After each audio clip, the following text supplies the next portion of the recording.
Senhoras e senhores, o Brasil acaba de ganhar uma partida extremamente importante, fazendo 3 pontos em cima do Haiti. É claro que o Haiti, cara, não é meio uma régua muito alta para você falar se o Brasil jogou muito bem, se o Brasil jogou mal, se o Brasil está melhorando ou não. Então fica meio difícil. A gente só vai começar a perceber esse tipo de coisa quando a gente começar a pegar times de bom pra elite, né? Vamos ser sinceros, porque, de novo, o Haiti não é um time de régua, cara. Mas ainda assim a gente ganha, não de goleada, vamos ser sinceros, que pra mim 3-0 não é goleado, mas ainda assim é um ótimo resultado, principalmente pra gente ir pro último jogo contra a Escócia extremamente tranquilo. Mas enfim, rapaziada, pra você que me conhece, eu sou o Arnilton, eu faço análise de pós-jogo especificamente do Flamengo, só que em tempo de FIFA, né? A gente faz análise do jogo do Brasil, esperando que a gente possa chegar até a final. Enfim, rapaziada, deixa o like, se inscreve no canal e bora lá começar porque a gente tem muita coisa para comentar. Seguinte, começando pelos relacionados, cara. Basicamente a gente tem quase a mesma formação que a gente jogou com o Marrocos, jogou contra o Marrocos. O que que a gente tem? Alisson no gol, Marquinhos e Gabriel Magalhães fechando na zaga. Nas laterais a gente tem a mesma basicamente, que é Danilo e Douglas Santos. Fechando no meio de campo a gente tem Casemiro, Bruno Guimarães e Paquetá. E fechando a nossa linha de frente a gente tem Cunha, desculpe, Casemiro, Rafinha e Vini.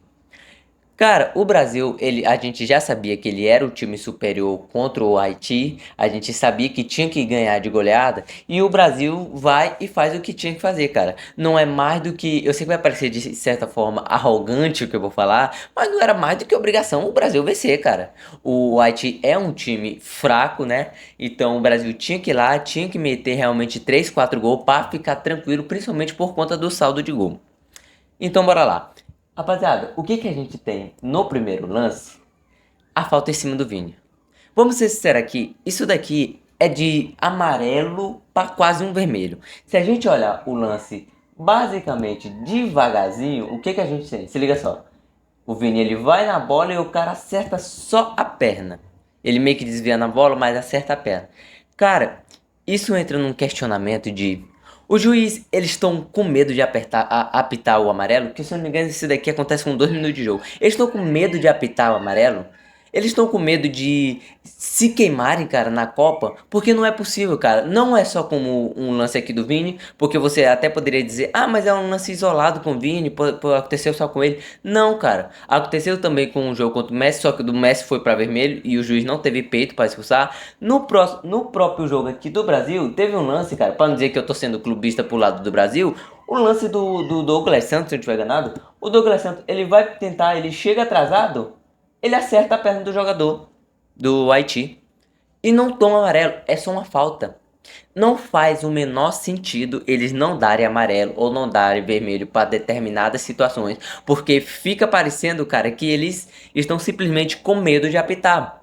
Ah, mas no lance tal ele deu um amarelo depois. É, mas nesse daqui que realmente precisava de um amarelo para poder, né, dar uma segurada no zagueiro, ele não deu. Também concordo que o Douglas Santos era para ter tomado um amarelo e ele não tomou. Eles ficam com essa imprudência, cara, gigantesca, que acaba, por mais que eles tentem, não, eu não vou dar o amarelo ou vermelho para não me queimar, eles acabam se queimando do mesmo jeito.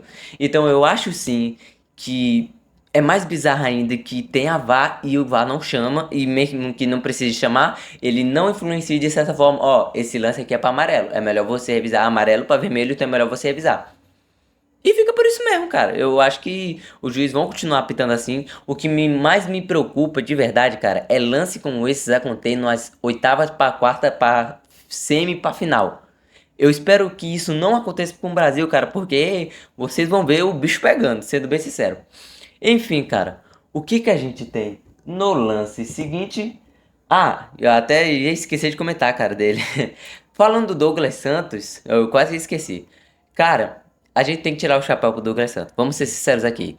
Eu tava muito na cara, assim, de falar que, pô, esse cara vai ser o feijão com arroz. Toda partida, cara, que ele tava vindo jogando, eu sempre falava, ah, ele faz o feijão com arroz bem feito. Na próxima partida ele faz o feijão com arroz muito bem feito. Mas, cara, vamos ser realistas agora. O Douglas Santos tá jogando muito bem. Ele consegue fazer uma ótima partida, apesar de ter dado empate contra o Marrocos. Ele joga muito bem agora contra o Haiti, tudo bem que é o Haiti, né? Mas ele joga muito bem, cara. Mostra que ele tá pra jogo, ele sempre ajuda na defesa, ele ajuda também no ataque. Eu sempre critiquei ele no começo porque eu achava ele um pouco duro, que ele não se movimentava muito, mas agora eu acho que também por conta da influência do próprio Ancelotti, talvez esteja dando confiança pro garoto. Garoto, eu acho que ele é mais velho do que eu. Tá ajudando ele a se desenvolver cada vez mais, cara. E tá me surpreendendo. Eu espero que ele continue assim, então não vai ser além do Wesley, que eu diria que seria um dos melhores laterais. O Douglas Santos tem tudo também para se tornar um dos melhores laterais da nossa geração, cara. Então eu espero que ele continue assim, de verdade. Enfim, o que que a gente tem, cara? Depois disso, Rafinha, mais uma vez fazendo uma partida muito abaixo. Vamos ser sinceros aqui, cara. O Rafinha dando uma passada, só um pouquinho assim, uma passada grotesca aqui pro Rafinha. O Rafinha realmente ajuda muito no para pressionar o time, para poder num contra-ataque. O Rafinha sempre tá lá, ele tem muita velocidade, mas na hora de finalizar, cara, pelo menos na seleção, ele tá pecando muito. Eu não sei o que acontece com a Rafinha. Parece muito também com o Vini, quando o Vini não estava jogando muito bem, que o Vini simplesmente joga muito no Barcelona. Ou, o Vini joga muito no Real Madrid, mas na seleção não tá jogando. O Vini agora tá jogando bem. E agora meio que passou essa maldição pro Rafinha, cara. Simplesmente eu não sei o que aconteceu. Ele não consegue se encaixar, cara. Ele basicamente ele pede um gol imperdível. Que basicamente sai, se eu não me engano, a bola do Casemiro ou é do Bruno Guimarães. A bola sai, sobra no Rafinha, basicamente sozinho, cara. Ele dá uma cavada, eu confesso que eu pensei que era gol e a bola vai pra fora. A sorte dele é que essa bola aqui estava em impedimento. Mas imagine se ela não tivesse o gol desperdiçado, que ainda estava 0 a 0 nesse momento. O Rafinha ia tomar uma maior pressão, cara.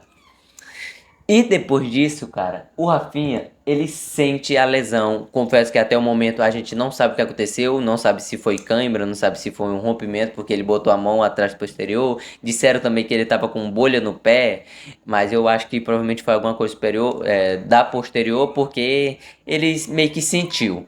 Mas vamos lá. Depois disso, cara, eu confesso que eu fiquei triste pelo Rafinha sair, apesar de ele ter feito um jogo bem abaixo, mas o Rafinha sempre ajuda bastante. Sai Rafinha, cara. E entra quem? Ryan. Confesso que fiquei extremamente feliz pelo Ryan ter entrado e me gerou um pouco de estranheza porque eu pensei que quem entraria no lugar do Ryan, ou no lugar do Rafinha, seria o Luiz Henrique. De primeira, eu pensei que o Ryan talvez tenha ganhado muito mais pontos com o Ancelotti, mas parando para pensar, cara, talvez esteja alguma estratégia envolvida para o Luiz Henrique jogar o jogo contra a Escócia. Eu posso estar errado, isso foi uma teoria que eu criei do absolutamente nada, mas vamos lá esperar, cara. E a situação da Rafinha, eu espero que não seja nada, porque querendo ou não, por mais que ele tenha dificuldades em algum momento ou outro, ele é uma peça importante. Enfim, o que que a gente tem depois disso? O gol de Matheus Cunha. Matheus Cunha, cara, que eu já tinha falado que eu me incomodava bastante, que ele faz uma função defensiva tão abaixo, mas tão abaixo, cara, que parece que ele nem é um 9 do time, nem ele nem parece ser muito um centroavante, ele parece mais um volante. Mas ele faz uma excelente partida, ele não faz só um, como ele faz dois gols, consegue passar o. Até esqueci o nome aqui do jogador, desculpa. Enfim, como sai essa bola, se eu não me engano aqui, do Casemiro, Maestro Júnior, lembrei, ele passou o Maestro Júnior em gols na Copa. Ele sai a bola do Casemiro, sobra no Vini Júnior, o Vini Júnior puxa a responsabilidade, tenta driblar, sobra, chuta, sobra no Matheus Cunha e faz o gol. Esse gol eu achei que seria a assistência do Vinícius Júnior, mas não foi. É, meio que no bololô, eu acho que não deve contar, cara. Mas ele faz o primeiro gol da partida, muito importante. Um pouco no choro, sim, mas até esse momento aqui, cara, o Brasil, apesar de estar jogando bem, ele estava tendo muita dificuldade de finalização. Depois do primeiro gol, o Brasil começou eu senti pelo menos que o Brasil começou a jogar muito solto. Esse gol saiu aos 22 minutos e não é à toa que no lance seguinte, a gente tem o gol do Matheus Cunha de novo. Então ele faz dois gols e quase faz três gols, quase ele faz um hat-trick. Imagina ele fazer um hat-trick no jogo do Brasil, seria ele e Messi fazendo um hat-trick. Enfim, curiosidades para vocês. Como sai esse gol, cara? Sai uma bola do Vini, que agora sim sai da assistência do Vini. O Vini ele consegue pegar a bola, sobra no Matheus Cunha. O Matheus Cunha chuta de esquerda e faz um golaço. Brasil, cara, jogando muito bem. A gente sempre tem essa expectativa. A gente tinha a obrigação de golear o Haiti e o Brasil consegue fazer isso da melhor forma, jogando bem, cara. É claro que o primeiro gol ele sai um pouco no choro, mas o segundo ele sai muito da qualidade do Vini e do Matheus Cunha. Então, que bom que o Brasil tenha jogado assim. Eu espero que possa continuar nessa qualidade, sempre jogando extremamente bem. Enfim, depois disso, cara, a gente tem o gol do Vini saindo de uma assistência do Paquetá. Vini, cara, que ele fez uma partida boa, não foi nem ok, mas também não foi extremamente boa. Ele fez uma partida boa. O Vini ele teve muitos passes que talvez se ele tivesse tomado uma segunda decisão, uma decisão um pouquinho diferente, talvez o Brasil tivesse ganhado até de 5-0. Mas tudo bem, a gente ganhou, né? Então dá pra dar aquela passada de pano bem legal. Enfim, como sai o gol do Vini? Vamos lá. O Vini, se eu não me engano, a bola sai do Casemiro ou é do Marquinhos, sobra no Paquetá. O Paquetá olha pra frente, faz uma senhora assistência. O Vini puxa a responsabilidade sozinho e chuta debaixo das pernas do goleiro e sai comemorando. Cara, mais uma vez, o Brasil, a gente sempre espera que jogue dessa forma aqui. A gente sabe que, mais uma vez, né, repetindo, Haiti não é régua para saber se o Brasil está jogando bem. A gente vai saber como está o Brasil de verdade, como está o nível de verdade do Brasil quando a gente pegar uma Inglaterra, uma Portugal, uma Argentina, uma França valendo no jogo. É claro que a gente já pegou a França no amistoso, mas amistoso os caras de certa forma não levam 100% a sério como eles vão levar na Copa. Então, cara, eu espero que daqui pra frente o Brasil se inspire pelo menos um pouco, cara, pra sempre jogar bem assim. É claro que a gente sempre tem muitas dificuldades na hora de finalizar. Os nossos finalizadores, por exemplo, como o próprio Rafinha e o próprio Matheus Cunha no último jogo contra o Marrocos, não jogaram muito bem, mas a gente sempre espera que ele jogue bem, cara. Enfim, depois disso, a gente tem o final do primeiro tempo. O Brasil terminando 3-0. E, cara, em questão de posse de bola, a gente tem 62% de posse de bola para o Brasil contra 38% para o Haiti. O Haiti basicamente não jogou o primeiro tempo. Porque em chutes, a gente tem 6 chutes do Brasil contra absolutamente 0 chutes do Haiti. O Haiti não demonstrou nenhuma. O Brasil. Caramba. O Brasil não demonstrou nenhum perigo para o Brasil, a não ser eles querendo fazer uma série que deu para perceber. E dito isso, ainda bem que as novas regras já estão funcionando. Claro que às vezes os jogadores usam a própria malandragem, como ir pro lateral, eles nem triscam na bola, esperam o jogador chegar perto para poder pegar na bola e aí sim o juiz abrir contagem. Sim, isso vai acontecer e né, eles estão certos, né? Tem que usar a malandragem de vez em quando. Mas ainda bem que a anti-cera está começando a funcionar. Eu senti o jogo muito mais movimentado. Eu acho que se não tivesse essas regras, o jogo seria extremamente difícil para o Brasil, que antes do primeiro gol já estava sendo meio difícil, mas a anti-cera está funcionando e não é à toa que no lance que o goleiro tenta fazer um pouco de cera, sai um escanteio para o Brasil que eu, sendo bem sincero, seria histórico se saísse o gol ali. Seria o primeiro gol de uma anti-cera que acaba funcionando. Enfim, cara. Em chutes, desculpa dar uma enrolada, me empolguei aqui. Em chutes ao gol, a gente tem 5 chutes do Brasil contra 0 chutes do Haiti. O Brasil, cara, de 5 chutes, ele acerta 3 gols. Então a gente tem quase 50%. No caso são 30%, eu tô fazendo aqui de cabeça, desculpe se eu estiver errado. O Brasil tem 30% de aproveitamento de chutes ao gol, porque chuta 5 vezes e fez 3 gols. Enfim, né? O Brasil jogando muito bem, cara. Eu espero que daqui pra frente só seja maravilhas. Enfim, cara. Voltando no segundo tempo, a gente tem substituições. Sai Paquetá e sai Matheus Cunha. Dois que jogaram. O Matheus Cunha jogou muito bem e o Paquetá também jogou bem. Não foi extremamente bem, mas jogou muito bem. Entra Martinelli e entra Endrick. Endrick e o Martinelli, cara, que tiveram suas oportunidades de gol, não é à toa que nessa oportunidade do Endrick, uma bola saída do Casemiro que sobra no Ryan, O Ryan, cara, que faz uma assistência. E, cara, dica de passagem, eu acho que eu até não cheguei a comentar. O Ryan faz uma partida.